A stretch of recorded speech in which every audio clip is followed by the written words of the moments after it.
sair de férias, mas é bom voltar para casa, para minha casa, né? Para minha cidade, para minha igreja. Bom rever a Terezinha de frente para mim, muito bom te ver com esse sorriso. Fiquei feliz de ver a Mônica, o Claudemir também, a Irani, né, Irani? Muito bom. O Mário, não vi você ontem, bom te ver. Algumas pessoas eu vi durante a semana, na preparação aí do evento de ontem, e boa parte da igreja eu vi ontem, casa cheia, templo lotado. Foi uma grande celebração ao nosso Deus, tempo bom. Marcos capítulo 6, eu leio a partir do verso 30, e peço que você, se for possível, que se coloque em pé. O texto também está sendo projetado. Se você está na sua casa, você pode abrir aí seu texto ou o seu smartphone, encontrar aí no seu aplicativo. Marcos capítulo 6, a partir do verso 30. Diz assim o texto sagrado: Os apóstolos voltaram de sua missão e contaram a Jesus tudo o que tinham feito e ensinado. Jesus lhes disse: Vamos sozinhos até um lugar tranquilo para descansar um pouco, pois tanta gente ia e vinha que eles não tinham tempo nem para comer. Então saíram do barco para um lugar isolado a fim de ficarem a sós. Contudo, muitos os reconheceram e os viram partir, e as pessoas de várias cidades correram e chegaram até eles antes deles. Quando Jesus saiu do barco, viu a grande multidão, teve compaixão dela, pois eram como ovelhas sem pastor. Então começou a lhes ensinar muitas coisas. Ao entardecer, os discípulos foram até ele e disseram: Este lugar é isolado e já é tarde, Senhor. Mande as multidões embora, para que possam ir aos campos e povoados vizinhos e comprar algo para comer. Jesus, porém, disse: Providenciem vocês mesmos alimento para eles. Precisaríamos de muito dinheiro, disseram eles, para comprar comida para todo esse povo. Responderam os apóstolos. Quantos pães vocês têm? Perguntou ele. Vão verificar. Eles voltaram e informaram: 5 pães e 2 peixes. Então Jesus ordenou que fizessem a multidão sentar-se em grupos na grama verde. Assim eles sentaram em grupos de 50 e de 100.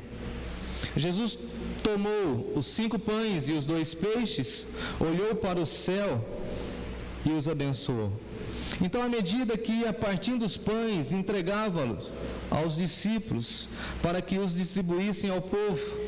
Também dividiu os peixes para que todos recebessem uma porção. Todos comeram à vontade, e os discípulos recolheram 12 cestos com os pães e peixes que sobraram. Os que comeram foram 5.000 homens. Vamos orar? Senhor nosso Deus e Pai, louvado e exaltado seja o Teu nome, porque Jesus é o nosso Senhor, o Senhor é o nosso Deus e Pai, e Teu Espírito tem consolado e confortado o nosso coração. Permita, ó Deus, que o Teu Espírito fale ao nosso coração e que possamos ouvir a Tua doce, santa e soberana voz. Fale conosco, Senhor, pois a Tua voz nos dá direção e aquieta a nossa alma. Nós oramos agradecidos, ó Pai, em nome de Jesus. Amém. Pode tomar o seu lugar, fique à vontade.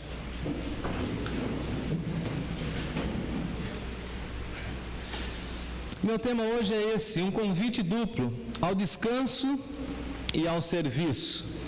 É interessante quando alguém chega para você e fala assim: eu tenho 2 coisas para te dizer, uma boa e uma ruim, qual que você quer primeiro?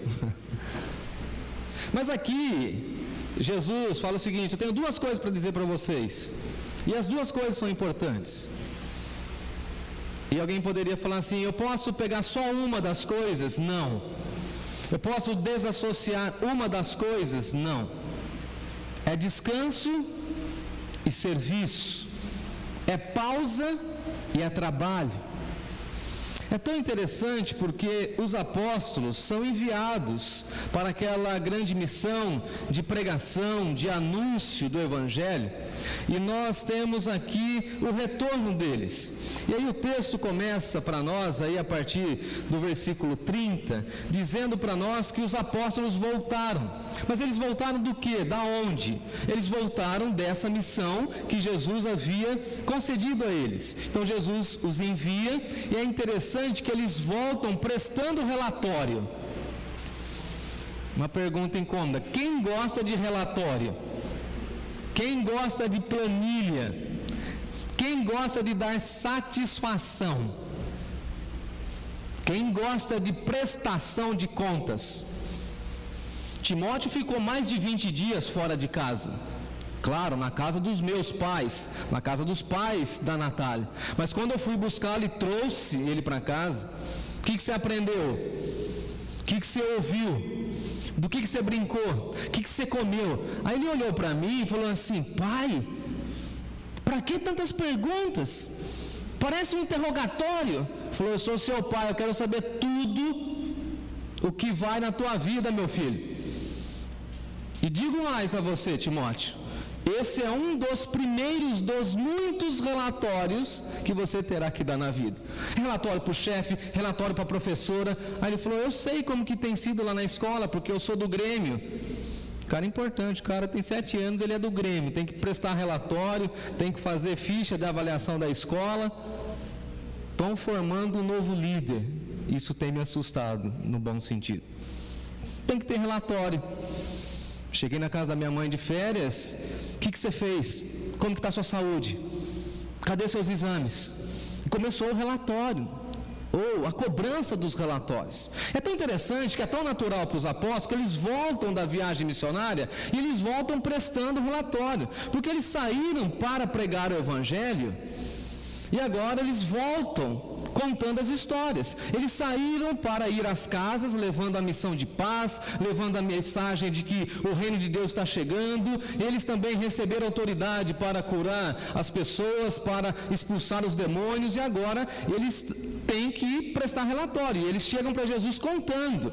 E é tão interessante que nós já ouvimos isso, eu preguei antes de sair de férias. Eles chegam contando que os demônios estão se submetendo, eles estão muito alegres. Aí Jesus vai corrigir essa situação com eles. Olha, não é tão importante que os demônios se submetem. A primeira alegria de vocês deveria ser pelo fato do nome de vocês estar no livro dos céus, o nome de vocês arrolado no livro dos céus. Essa é a primeira alegria, e depois vem outras alegrias.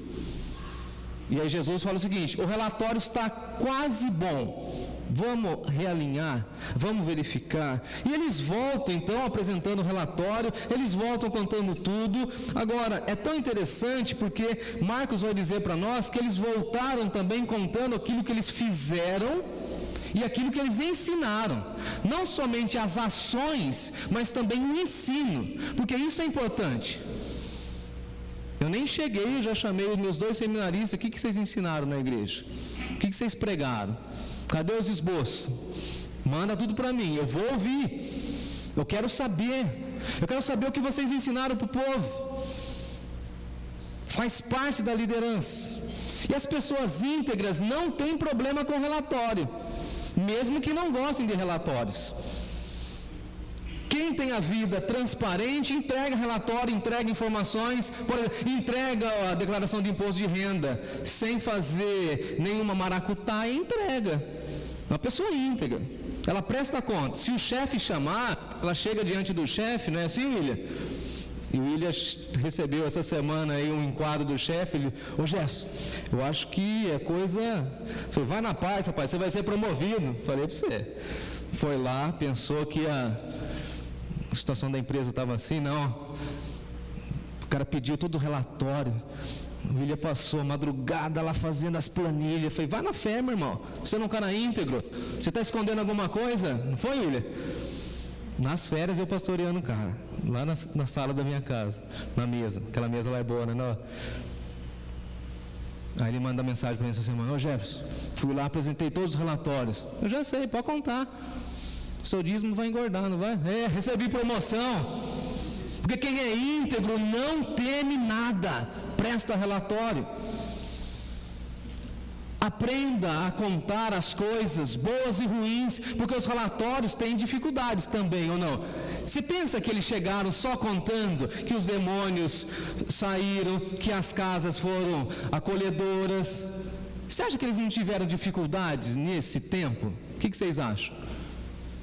Eles foram enviados, Jesus falou assim: não leva dinheiro, não leva cartão de crédito, não leva sandália extra, é uma havaiana só, não leva bolsinha para você não carregar muita coisa. E eles tiveram lá, como diria o mineiro, os seus perrengues, as suas dificuldades, e eles também têm isso para contar. Eles não contam somente as vitórias, eles contam as lutas que tiveram para alcançar a vitória. E você? Como você encara as demandas da vida? Como você encara as lutas da vida? Ou você não quer contar essa parte da sua história? Lembre-se que você também recebeu as lutas para que você pudesse suplantar essas lutas. Louvado seja o Senhor. E depois que você passar por cima de tudo isso, você pode contar as maravilhas de Deus.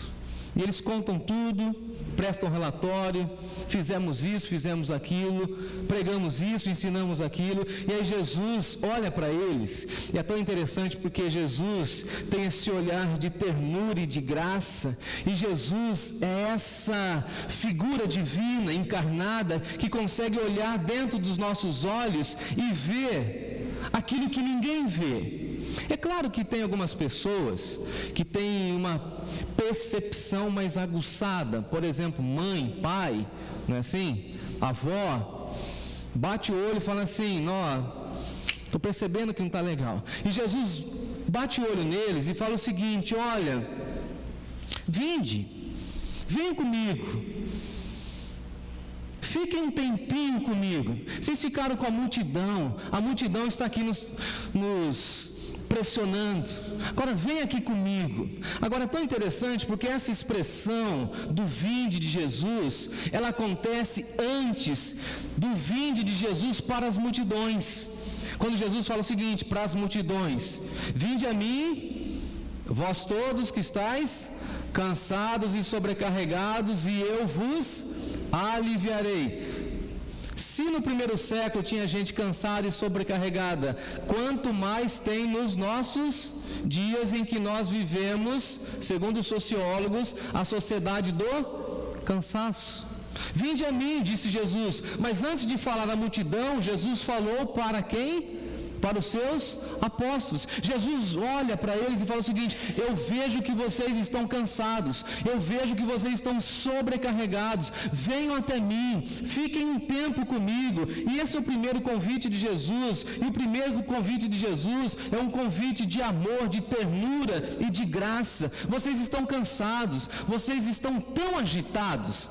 Eu quero ver agora quem vai se identificar. Eu já estou levantando a mão falando que esse cara sou eu. Tão agitado, cheio de serviço, cheio de demandas, né, Edna? A Edna puxou minha orelha hoje ali na cozinha. Que a gente às vezes não tem tempo nem para comer. Passa o dia, a gente não conseguiu comer. Passa o dia e a nossa garrafinha de água não foi ingerida. E o nosso rim está gritando lá. Até você ter uma crise, uma cólica de rim, eu já tive. Você vai lembrar de tomar água. A vida está tão agitada que eles e nós não temos tempo de ir ao banheiro. Aí conversei com uma infectologista nas férias, ela falou assim: avisa as mulheres para irem ao banheiro, por favor. Faça isso, pastor. Por quê? Porque muito das infecções urinárias das mulheres é porque elas não têm tempo, elas ficam trabalhando, elas não vão no banheiro.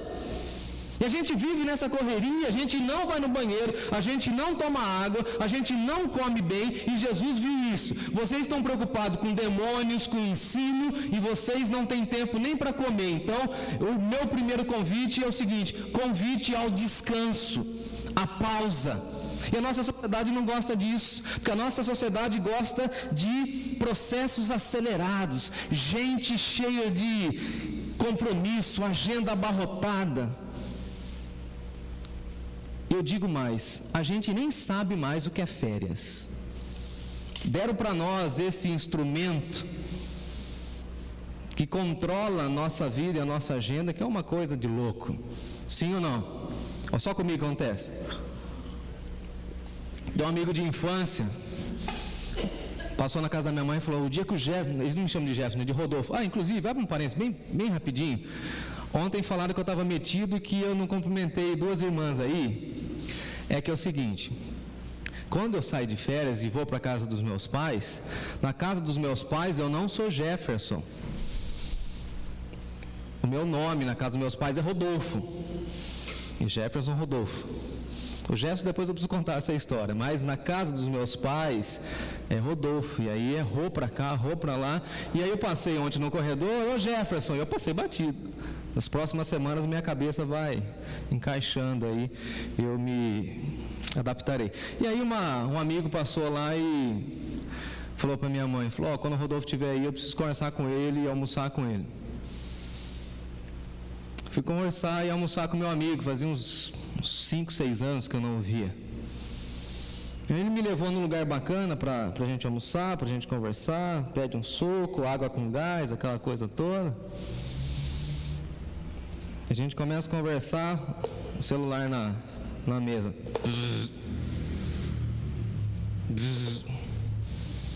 Eu falei, mas a gente vai almoçar com esse negócio vibrando? Não, que se eu desligar lá, eu estou enrolado na empresa e falei, eu não consigo. Não, mas por quê? Mas eu estou de férias. Eu estou de férias. Falei para ele. A gente precisa se libertar disso. E aí conversa vai, conversa vem, e a gente passou assim. A gente não consegue mais se desligar. A gente não sabe mais o que é pausa. A gente não sabe mais o que é respiração. Quando você vai fazer um exame, a pessoa fala assim, respire fundo. Você fala assim, como que é mesmo? Porque a gente está tão ofegante na corrida. Agora, veja que Jesus reconhece os limites dos seus discípulos e olha para eles e fala o seguinte, olha, eu enviei vocês para o trabalho, mas eu também preciso chamar vocês e recolher vocês para o descanso, para a pausa. E aqueles que se dedicam ao ministério, que é o meu caso e vários outros, nós precisamos tomar cuidado para a gente não focar somente no ministério e esquecer de outras coisas. Eu já fui um camarada viciado em trabalho, graças a Deus hoje eu não sou mais, e eu já vendi férias só para ter o dinheiro e para continuar trabalhando. Quem já fez isso? Quem tem coragem?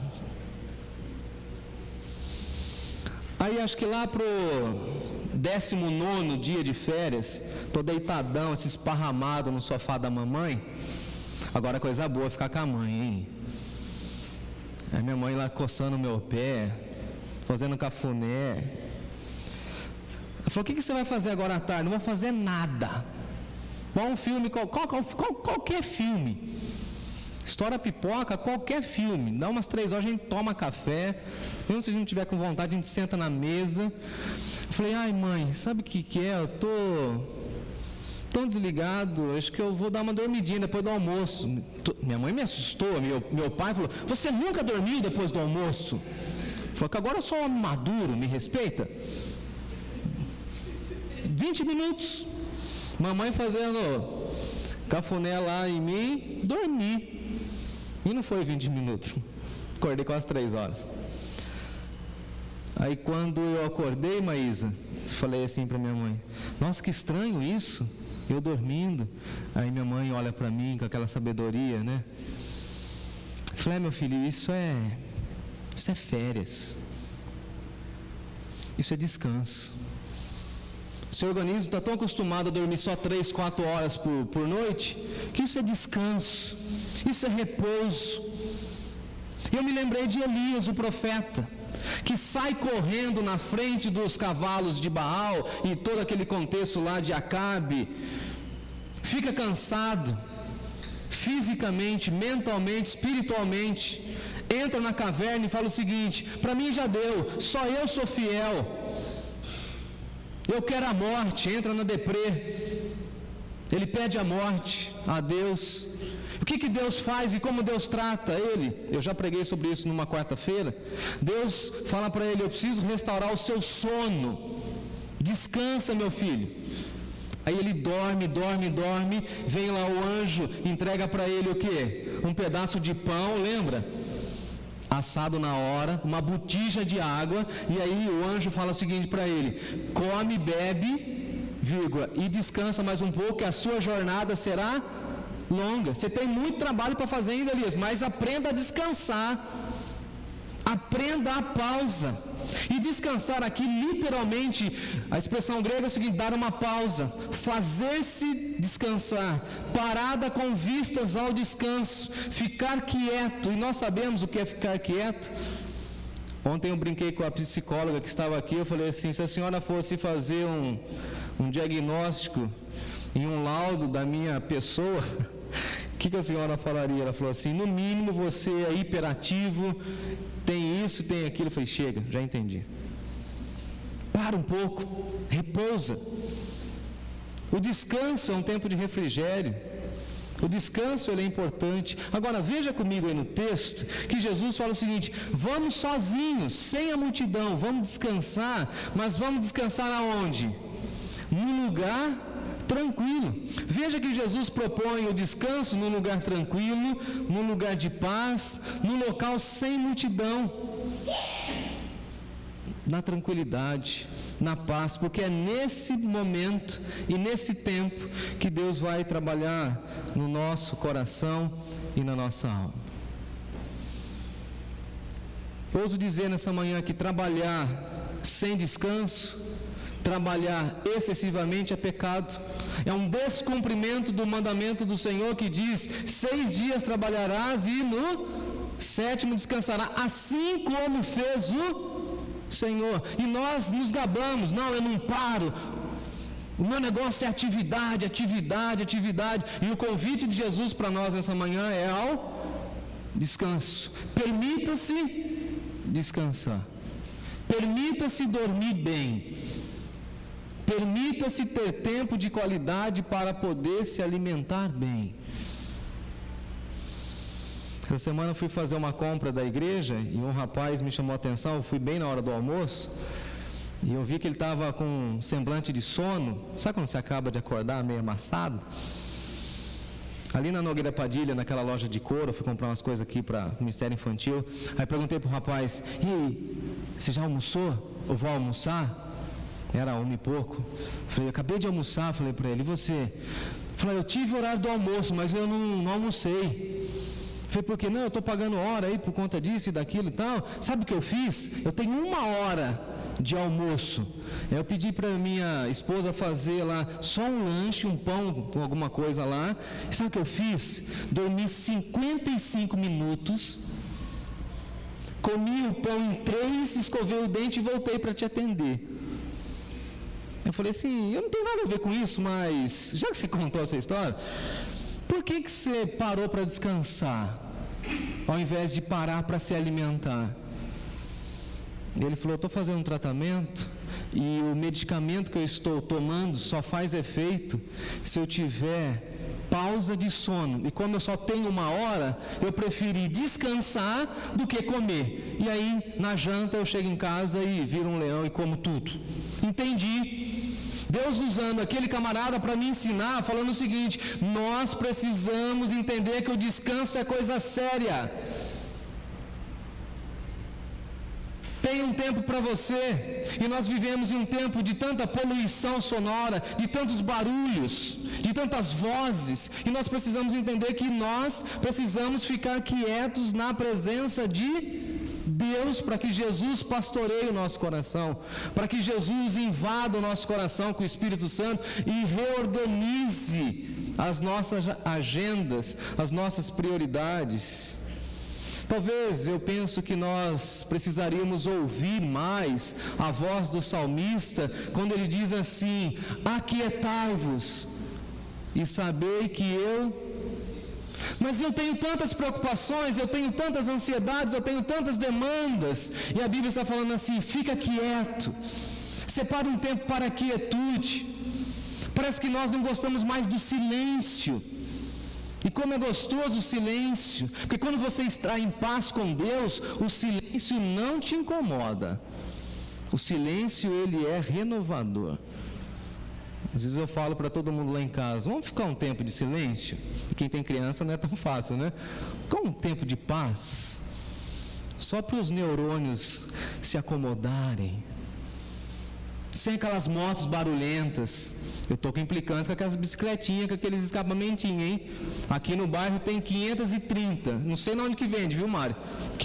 Aqui embaixo, né? Precisa conversar com aquele cara.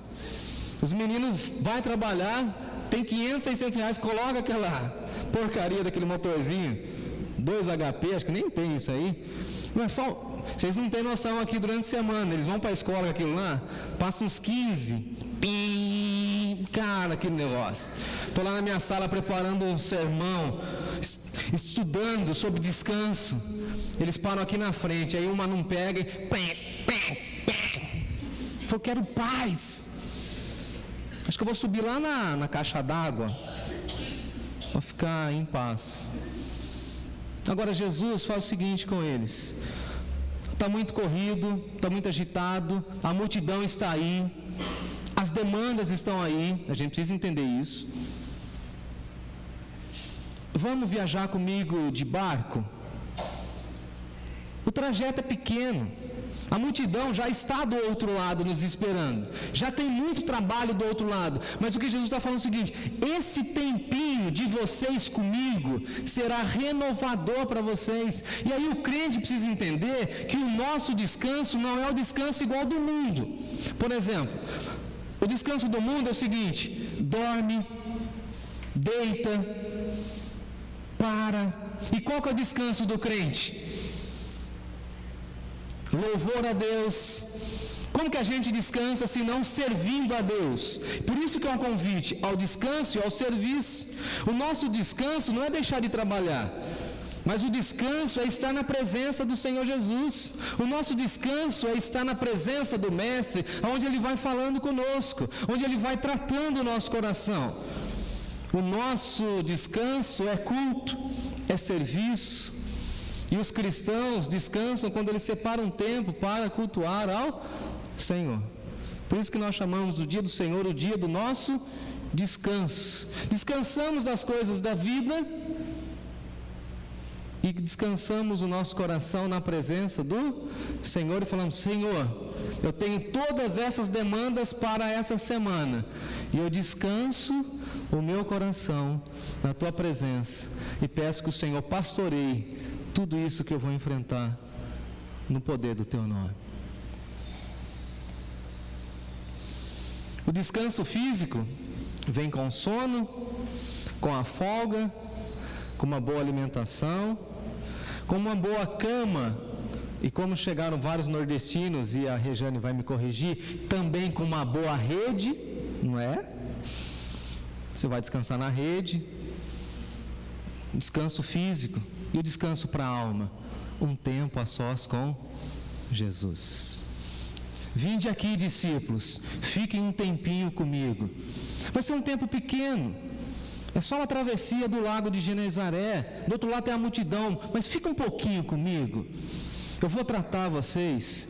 E eu gosto da frase do Billy Graham, que diz o seguinte: há descanso que vem com uma boa noite de sono, e há descansos que vêm quando nós dobramos o nosso joelho e conversamos com o nosso Senhor. Aprenda a descansar, aprenda a orar, aprenda a valorizar os seus momentos com Jesus, na presença de Deus, no consolo e na exortação do Espírito Santo.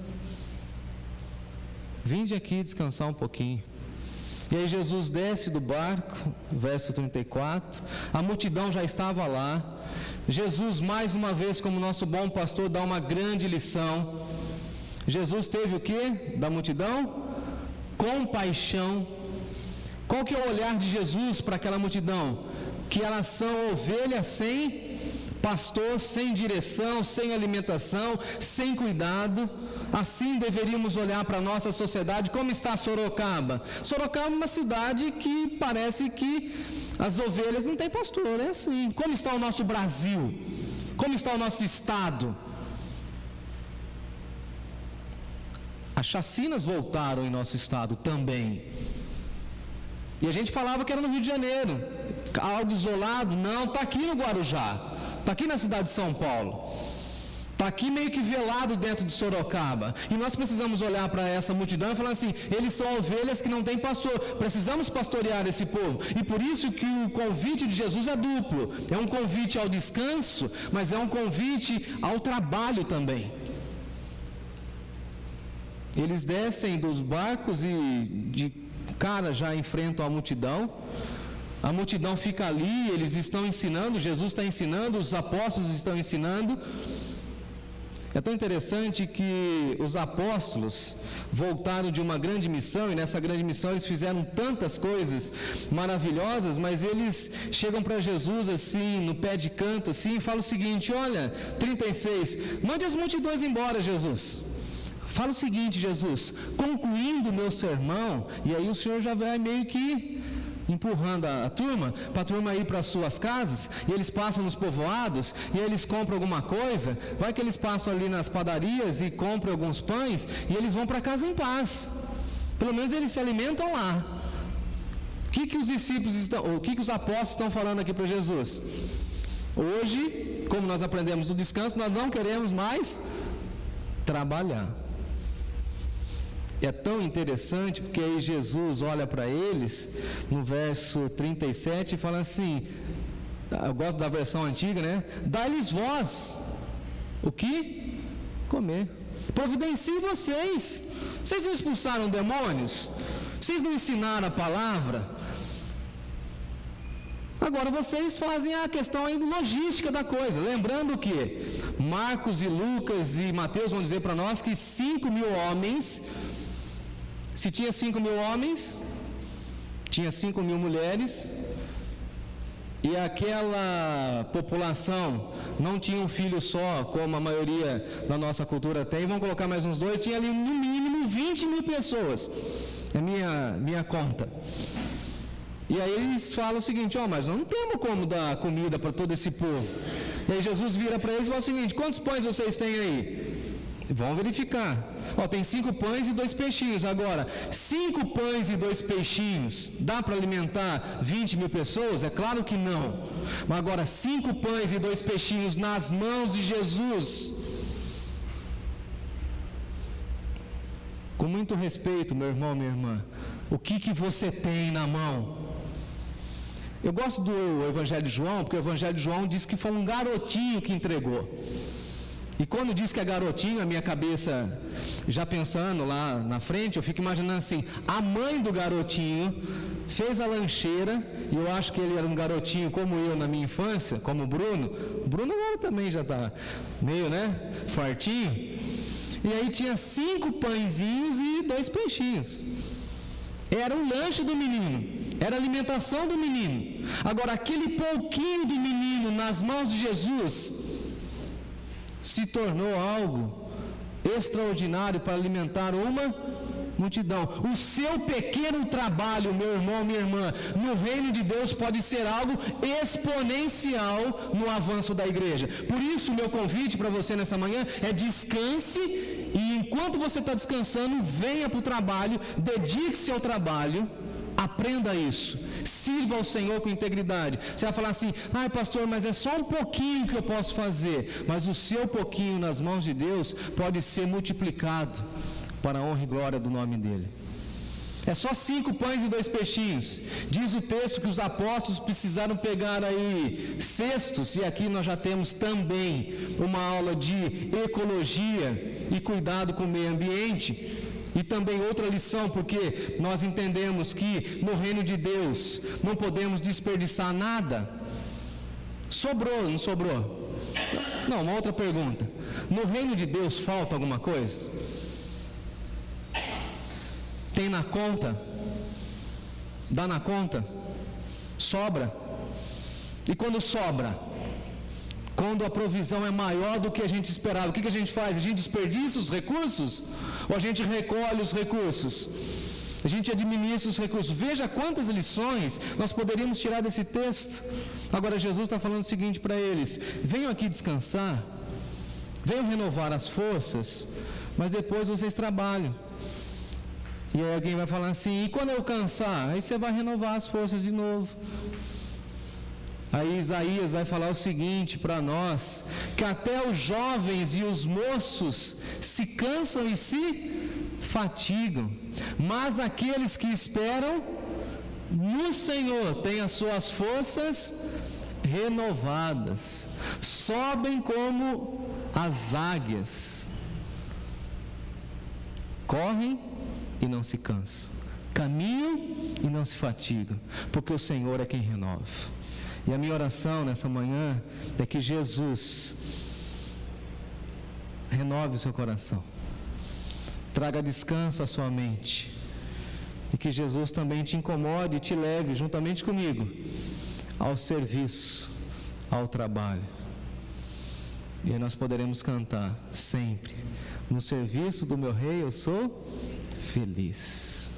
Como você descansa? Trabalhando. E como você trabalha? Descansando.